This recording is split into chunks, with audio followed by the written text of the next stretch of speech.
الأبصار هل ترى من فطور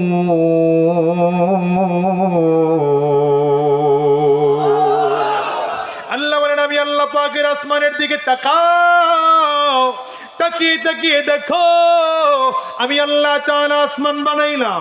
এর মধ্যে প্রথম আসমান আল্লাহ তাআলা কেমন করে বানিয়েছেন মাওলানা তারিক জামিল সাহেব দামাত বারাকাতুম তার কিতাবের মধ্যে হাদিসের উদ্ধৃতি দিয়ে লিখেছেন আল্লাহ তাআলা প্রথম আসমানটাকে স্বচ্ছ সাদা কাঁচ দিয়ে বানিয়েছেন। সুবহানাল্লাহ বলবেন না? আরো জোরে আওয়াজ করে বলবেন না? দ্বিতীয় আসমানকে আল্লাহ তাআলা লোহা দিয়ে বানিয়েছেন। তৃতীয় আসমান আল্লাহ তাআলা তামা দিয়ে সৃষ্টি করেছেন। চতুর্থ আসমান আল্লাহ তাআলা রূপা দিয়ে সৃষ্টি করেছেন। পঞ্চম আসমান আল্লাহ তাআলা স্বর্ণ দিয়ে বানিয়েছেন। ষষ্ঠম আসমান আল্লাহ তাআলা মণি মুক্তা দিয়ে বানিয়েছেন।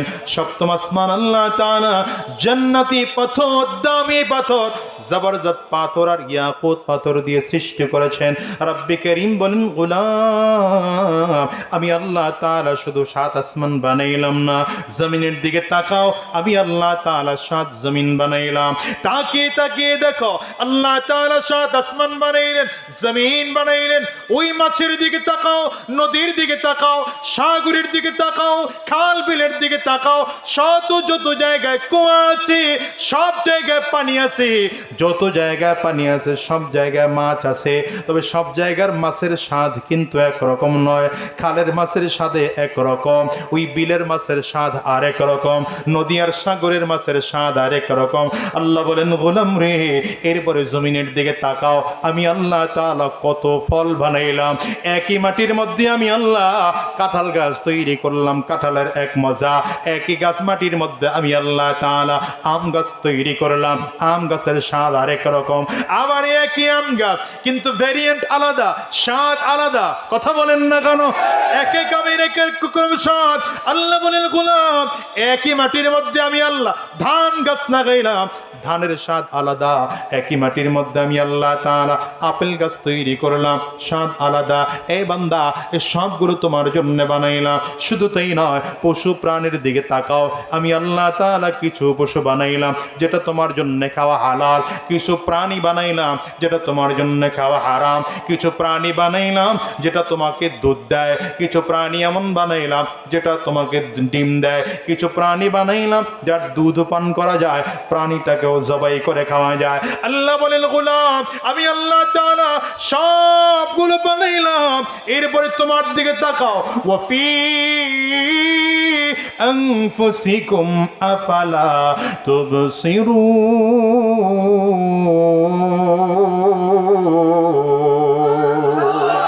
এবার তুমি তোমার নিজের দিকে তাকাও, কত সুন্দর করে আমি আল্লাহ তোমার চোখটাকে বানাইলাম, কত সুন্দর করে আমি আল্লাহ তাআলা তোমার নাকটা বানাইলাম, কত সুন্দর করে তোমার জবানটাকে বানাইলাম, কত সুন্দর করে তোমার কণ্ঠ দান করলাম। আমি তো মাঝে মাঝে বলি মালিক এমন কণ্ঠ দান করেছ যেই কণ্ঠের কথাগুলো শোনার জন্য মানুষগুলো মন্ত্রমুগ্ধের মতো বসে থাকে। তো আমি ব্যক্তির বাহাদুরি না, আমার মালিকের দেওয়া নিয়ামত রে বাজার। কিয়ামতের ময়দানে যদি মালিক দাঁড় করায় জিজ্ঞাসা করেন গোলাম রে এত সুন্দর কণ্ঠ তোরে দিয়েছিলাম, কোরআনের কথা বলতে গিয়ে কেন তুই হারায়া দিছিস? দুনিয়ার মানুষেরা রব্বে কারীম বলেন গোলাম সব কিছু বানাইলাম আমি আল্লাহ, তোমাকে কত সুন্দর করে বানাইলাম। দেখো না এত কোটি কোটি কোটি মানুষ আমি আল্লাহ বানাইলাম, একজনের চেহারার সাথে আর একজনের চেহারার মিল নাই, একজনের কণ্ঠের সাথে আর একজনের কণ্ঠের মিল নাই। মহিলার দিকে তাকায় দেখো কণ্ঠ আলাদা, পুরুষের দিকে তাকিয়ে দেখো কণ্ঠ আলাদা। আবার কণ্ঠ শুনলেই বোঝা যায় অমুক লোকটা এসেছে, ঠিক কি না? আওয়াজ করে বল। আমার গাড়ির মধ্যে মাঝে মাঝে পেছন দিকে যারা থাকে ওরা ওয়াজ চালায়, ওয়াজের কণ্ঠ শুনলেই বুঝি অমুকে আলোচনা করতেছেন, এইটা হযরত পীর সাহেব চরমনায় আলোচনা করতেছেন। এই কণ্ঠ শুনলেই বোঝা যায় আল্লামা দিলওয়ার হোসেন সাইদি সাহেব কথা বলতেছেন, কণ্ঠ শুনলেই বোঝা যায় কুয়াকাটার মাওলানা হাফিজুর রহমান সিদ্দিক বয়ান করতেছেন, কণ্ঠ শুনলেই বোঝা যায় আল্লামা মামুনুল হক বয়ান করতেছেন, কণ্ঠ শুনলেই বোঝা যায় আল্লামা শাহ আহমদ শফি রহমাতুল্লাহি আলাইহি বয়ান করতেছেন, কণ্ঠ শুনলেই বোঝা যায় চরমনের কালো মানিক আল্লাহর কুতুব সৈয়দ ফজলুল করিম রাহমাতুল্লাহি আলাইহি বয়ান। রে যুবক,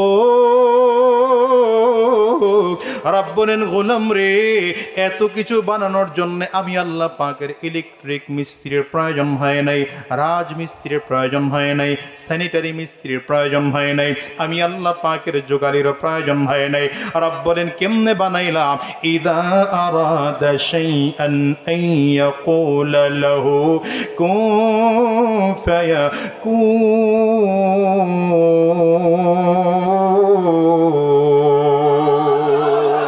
আল্লাহ বলেন গোলাম, আমি আল্লাহ তাআলা বানানোর জন্য কারো সহযোগিতা লাগে নাই, শুধু আমি আল্লাহ তাআলা কোন শব্দ বলেছি সাথে সাথে হয়ে গেছে। আমাদের মুখাপেক্ষী হওয়া লাগে, আল্লাহ পাকের আসমান বানাতে কারো মুখাপেক্ষী হওয়া লাগে নাই, জমিন বানানোর জন্য কারো মুখাপেক্ষী হওয়া লাগে নাই। রব বলেন গোলাম, এরপরে আমার পরিচয়টা আরো ক্লিয়ার করে নিয়ে নাও। লাম ইয়ালিদ, পড়েন, লাম ইয়ালিদ ওয়া লাম ইউলাদ। আল্লাহ বলেন গোলাম, আমি আল্লাহ তাআলা এমন একজন সত্তা, আমি আল্লাহ পাকের বাবা নাই, আমি আল্লাহর সন্তান নাই, আমাকে কেউ জন্ম দেয় নাই, আমিও কাউকে জন্ম দেই নাই। আল্লাহ তাআলাকে এখন প্রশ্ন করতে পারেন, তাইলে আল্লাহ আপনি যদি কারো সন্তান না হন, আপনি যদি কারো বাবা না হন, আপনি যদি কারো মুখাপেক্ষী না হন, আপনি যদি একা এবং একক হন, তাইলে আপনার সমকক্ষ কেউ আছে নাকি? আল্লাহ তাআলা নিজেই তার উত্তর দিচ্ছেন, ওয়ালাম ইয়াকুল লাহু কুফুয়ান আহাদ।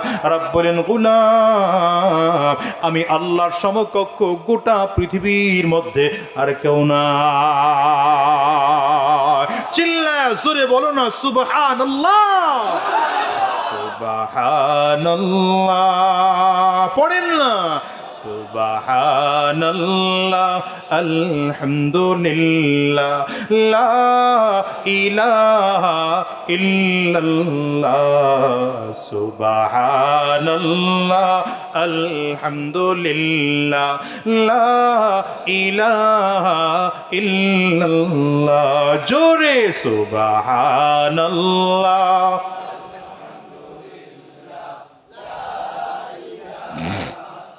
কষ্ট হয় আপনাদের, অসুবিধা হয়? তুমি বাঁচাও, তুমি মারো, অবিরত ক্ষমা করো, তুমি বাঁচাও, তুমি মারো, অবিরত ক্ষমা করো, যাকে ধরার তাকে ধরো, যাকে ধরার তাকে ধরো, তোমার মুঠোয় সবই আল্লাহ, সুবহানাল্লাহ,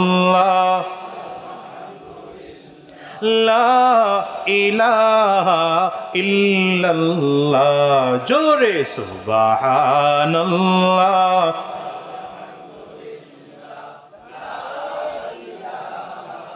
কষ্ট হয় আপনাদের? বুঝে থাকলে বলেন আল্লাহ কয়জন? আওয়াজ করে চিল্লায় আঙ্গুলটা উঁচা করে বলেন আল্লাহ কয়জন? আরো জোরে বলেন আল্লাহ কয়জন? এবার বলেন নবী কয়জন? এবার বলেন কোরআন কয়টা? এবার বলেন আমাদের কাবা কয়টা? যদি কাবা একটা হয়, কোরআন যদি একটা হয়, নবী যদি একজন হন, আল্লাহ যদি একজন হয়, বলো মুসলমানদের দল থাকবে কয়টা? আস্তে বলে কেন? জোরে বলো। বলো মুসলমানদের দল থাকবে কয়টা? বলতে পারো হুজুর আমরা তো একই আছি, আপনারা হুজুররা অনেক অনেক দলে বিভক্ত। আমি বলি 24 আগস্টের পরে আর দল নাই, মত নাই, পথ নাই। এবার ইসলাম রক্ষার জন্য আমরা ঐক্যবদ্ধ হয়েছি ইনশাআল্লাহ।